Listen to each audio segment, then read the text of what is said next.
Hey guys, Ryan King here for worshipartistry.com.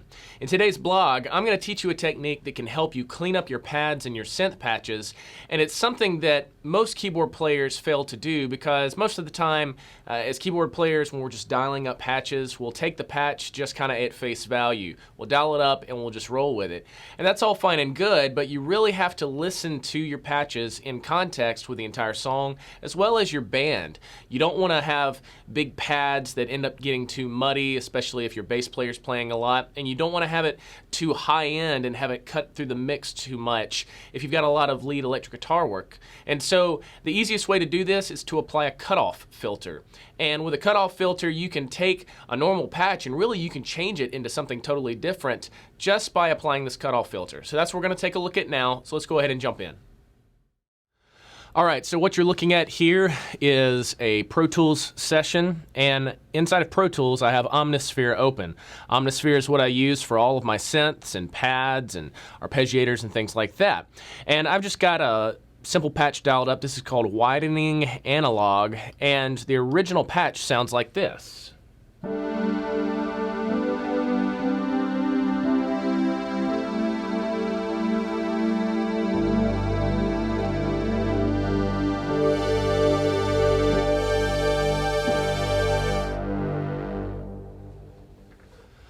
So you can hear that that's got a really big sonic spectrum to it. There's a lot of low end, there's a lot of high end, there's some fizz to it. And so here in Omnisphere, when you're looking at your main synth patch here, down at the bottom it says Master Filter. You have to be on your main page. You don't want to be on A or B because you do have other filters that apply to the sound, but we're just going to apply an overall Master Filter.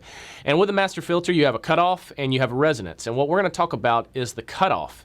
Now, depending on if you're using a low-pass filter or a high-pass filter, this will affect the sound. So for instance, if I take this sound and play just a G chord, and I begin to roll down this cutoff,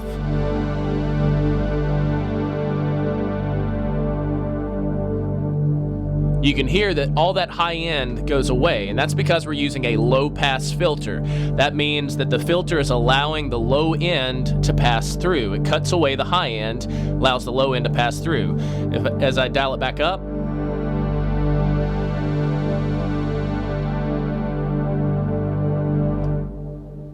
so this is an easy way to get a nice mellow pad. If you find a really good sound that you like but it has too much high end, just apply a low pass filter and roll it down until you kind of like what you're hearing. If I push this back up and hold the same chord, and I change it to a high pass filter, you can hear it immediately changes the sound. And that's because we're only allowing the high end to pass through. If I dial this down, you can hear it all come back.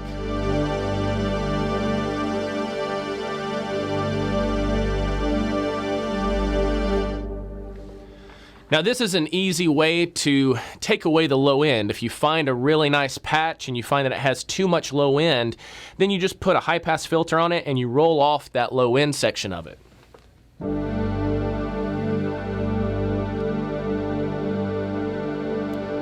Right there, you can hear that kind of the rumble goes away. Bring it back.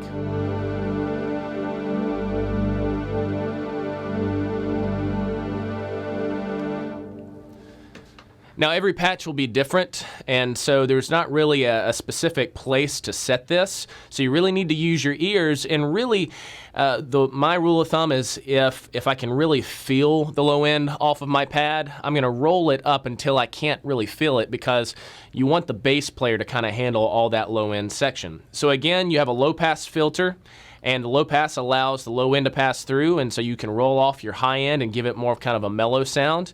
Then you can use a high pass filter to really thin it out, get rid of that low end, and that way it's kind of a more synthy kind of sound. So that's the overall view of a master filter. So a master filter is a great way of really cleaning up your sound. If you want more of kind of a mellow pad, apply that low pass filter and dial it down so you get rid of the high end.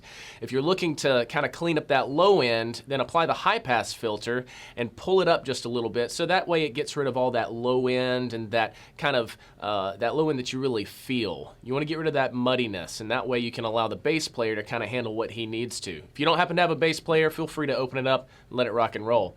Make sure that you listen to your patches in context with the entire song as well as the rest of your band, and if you need to, add that master filter and it really will help clean things up.